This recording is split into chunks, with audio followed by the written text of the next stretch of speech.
Salut à toi, ici c'est Homme de Feu Ben. J'espère que tu vas bien, j'espère que cette vidéo te trouve en santé quelque part et persévérant dans le Seigneur et que ta foi grandit véritablement à la suite de Jésus-Christ. Alors voilà, je sais que mes vidéos, elles s'adressent à un tas de monde parce que quand on balance une vidéo sur Internet, ça brasse pas mal de monde. Bon, même si moi ça brasse pas tant de monde que ça, mais je sais qu'il y a plusieurs profils qui regardent mes vidéos et je sais qu'il y a des évangéliques pure souche qui ne sont pas spécialement charismatiques, ne sont pas spécialement pentecôtistes dans le fond de leur cœur et qui ont été enseignés évangéliques depuis toujours et qui ont une certaine vision du travail de l'esprit dans l'Église aujourd'hui. Et puis je sais que je m'adresse aussi à certains d'entre vous qui sont charismatiques, qui ont plus cette sensibilité ou en tout cas une certaine sensibilité à l'œuvre de l'esprit d'une manière différente que les évangéliques. Puis d'autres peut-être, vous êtes baptistes ou catholiques, peu importe, je ne sais pas vraiment. Mais je sais que ces vidéos brassent quand même pas mal de profils. Et j'aimerais de toute façon vous parler à tous.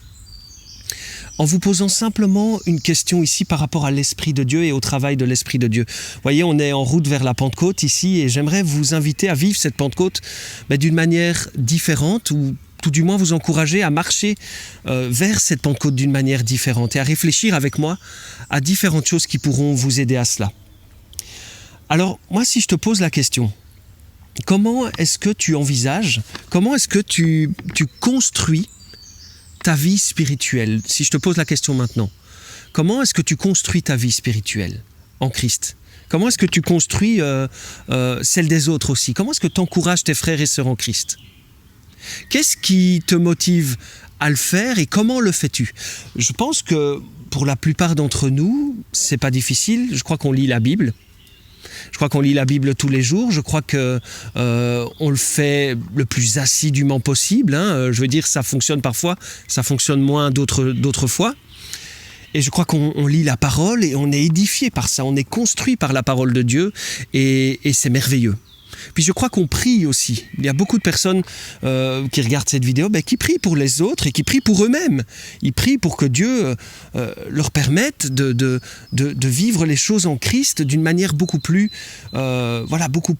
consciente et qu'ils grandissent dans la foi en Christ.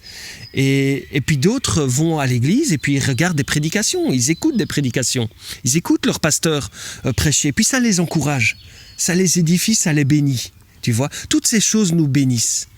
Toutes ces choses, finalement, produisent en nous un fruit qui fait que on ne sera plus le même chrétien, quelque part, demain, ou après-demain, ou après-après-demain.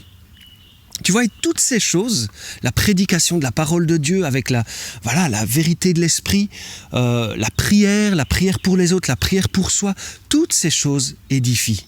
Écoutez un message sur Internet, toutes ces choses vous édifient, vous encouragent, vous construisent spirituellement. Mais j'aimerais dire que toutes ces choses sont très bonnes et j'aimerais surtout ne pas dire qu'elles ne sont pas bonnes parce que ce serait faux. Elles sont magnifiquement bonnes, c'est merveilleux. Et Dieu nous les a données pour qu'on soit construit, pour qu'on s'édifie dans la foi en Jésus-Christ. Et tu vois, certainement l'Église, elle se construit par toutes ces choses.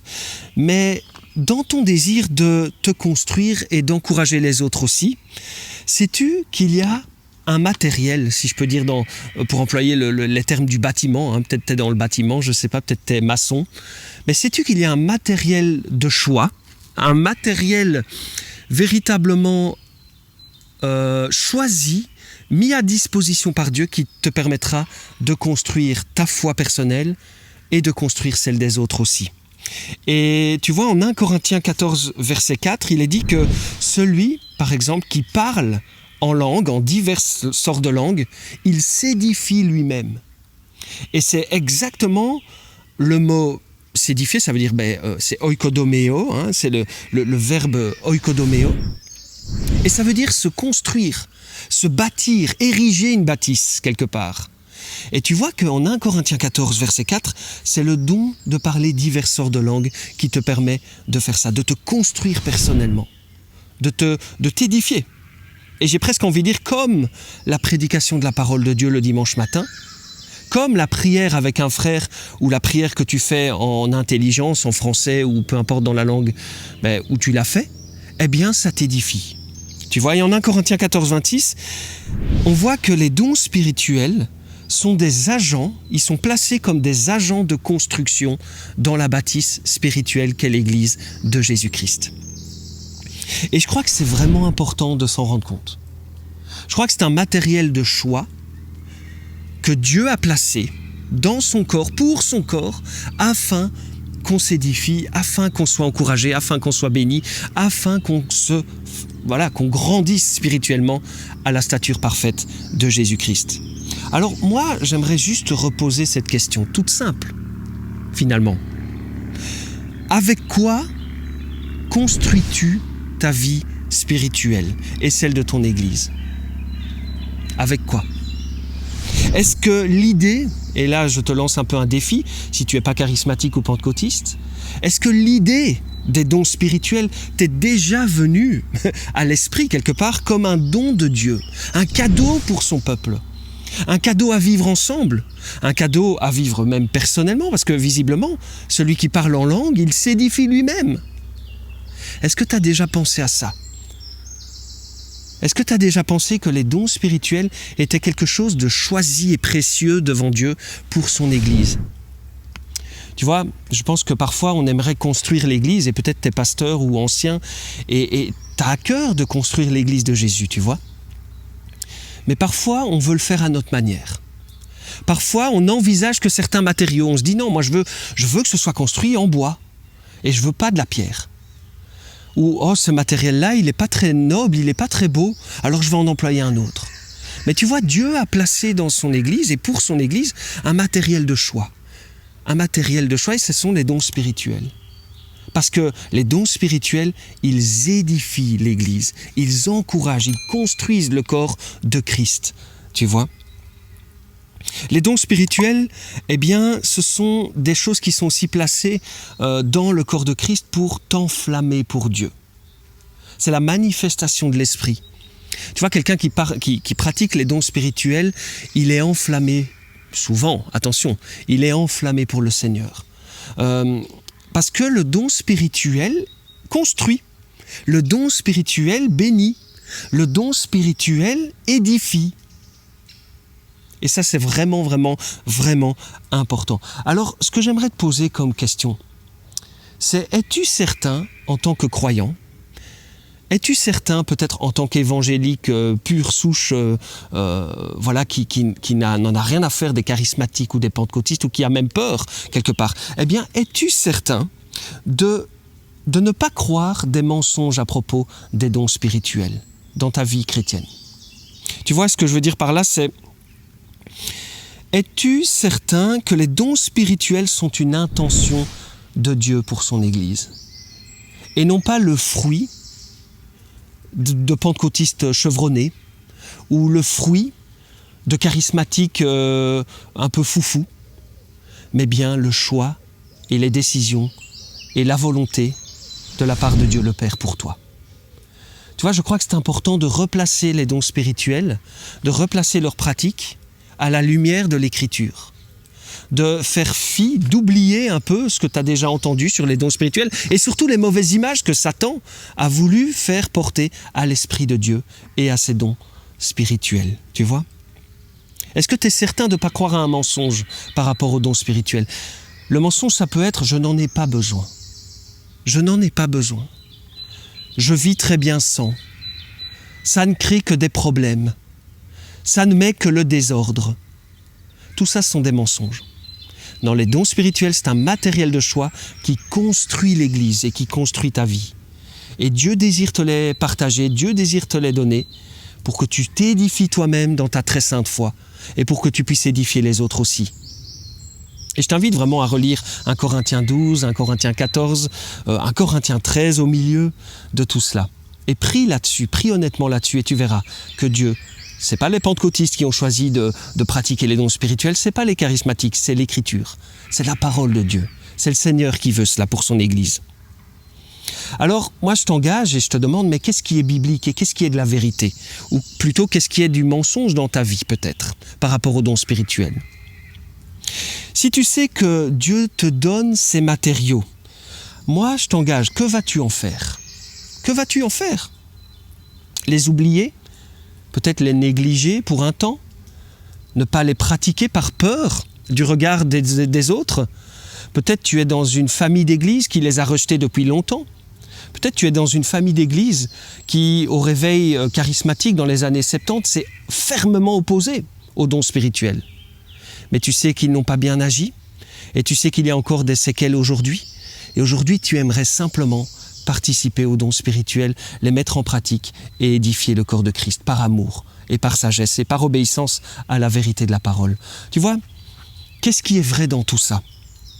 Éphésiens 4.12 nous dit qu'il y a différents ministères comme apôtres, prophètes, pasteurs, docteurs qui édifient l'Église. Et c'est le même terme ici qui est employé que pour les dons spirituels. Ils édifient, c'est oikodomeo aussi. Tu vois, bon ici c'est plutôt l'édification. Le pasteur et le docteur qui enseignent la parole de Dieu, ils construisent l'Église. Et je crois qu'on n'a pas trop de mal avec ça, tu vois. Je crois que tu n'as pas trop de mal, je crois que j'ai pas trop de mal à comprendre ça. Mais de comprendre qu'une personne qui exerce la prophétie, et qui exerce la parole de connaissance, la parole de sagesse, ou même le don des diverses langues. De comprendre qu'il édifie l'Église avec le même verbe, le même mot employé ici, oikodomeo, ça c'est plus compliqué parfois, tu vois. Et pourtant c'est là le même terme que Paul emploie pour parler autant des pasteurs et docteurs qui enseignent la vérité de la parole de Dieu à l'Église, le dimanche matin par exemple, derrière la chaire, la prédication de la parole, que pour les dons spirituels. C'est le même terme. L'un édifie, l'autre édifie aussi. Alors, dois-tu élargir quelque part en cette route vers la Pentecôte? Dois-tu élargir un peu ta vision? Élargir un peu ta façon de voir l'édification du corps de Christ. Finalement, as-tu des préférences sur comment Dieu devrait construire l'Église? Je crois que c'est vraiment important de te poser toutes ces questions. Parce que Dieu a des préférences, parce que Dieu a donné des matériaux, et il ne faut pas les négliger. Si tu veux être construit convenablement, et si tu veux que tes frères soient construits convenablement aussi. As-tu des préférences qu'il faudrait remettre à la lumière des Écritures et te repentir pour cela? De dire, ben oui, j'ai beaucoup de préférences pour une saine prédication de la parole, une saine prédication biblique, une saine prédication même de manière expositive qui expose la parole de Dieu, et puis c'est tout. Es-tu certain que tes préférences correspondent aussi à celles de Dieu? Et moi, je te lance ce défi. Dieu a choisi ce matériel, les dons spirituels, tous les dons spirituels, pour que tu sois encouragé, édifié, pour que tu les pratiques, pour que tu les recherches avec zèle et pour que tu les pratiques pour le bien commun. Vraiment, je t'encourage. Et si quelque part, tu entres dans une pièce et que quelqu'un parle en diverses langues, vas-tu le regarder d'une manière bizarre? Vas-tu t'offusquer parce qu'il met en pratique quelque part ce que l'Écriture dit?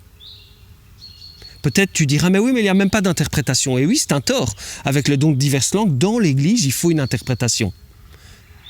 Pour qu'on soit encouragé et édifié. Mais moi, je te parle de toi. Et je te parle vraiment de ta façon de considérer ces dons et des émotions qui te poussent quelque part à les rejeter ou à les accepter quelque part. Mets-les à la lumière de la Bible, ces émotions.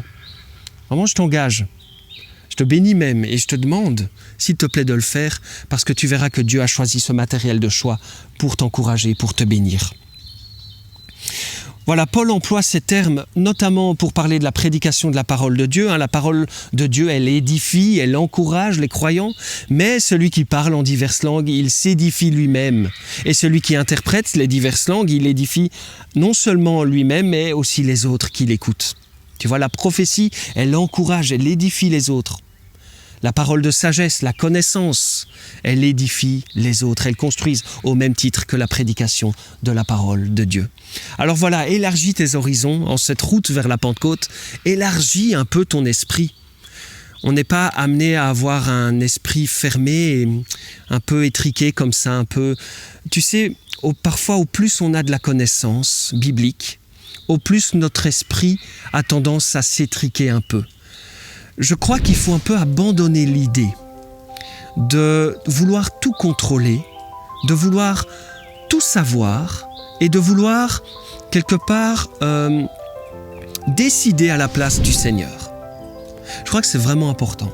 Alors moi je te laisse avec ça, voilà cette petite vidéo pour toi. Et je te demande de réfléchir à tout ça en cette route vers la Pentecôte, parce que Dieu désire vraiment que la manifestation de l'Esprit grandisse en toi, prenne du fruit, pour que tu édifies les autres et pour que tu t'édifies toi-même aussi. Alors sois béni, vraiment, sois encouragé par les dons spirituels. N'aie pas peur des dons spirituels, parce que tu n'as pas peur de Jésus, parce que tu n'as pas peur de l'Esprit. Alors n'aie pas peur de les manifester pour ta vie et pour celle des autres. Voilà, je t'encourage, je te bénis au nom de Jésus-Christ. Et puis, j'espère qu'on se verra dans une prochaine vidéo ou un prochain short. Si tu aimes ce que je fais, si tu aimes le contenu, eh bien, n'hésite pas à t'abonner, n'hésite pas à mettre un like. Franchement, ça me soutient, ça m'encourage et ça me bénit moi-même, tu vois. Ça m'édifie, ça me construit aussi d'une certaine manière. Alors voilà, je te dis à la prochaine dans une prochaine vidéo ou un short. Ciao, ciao!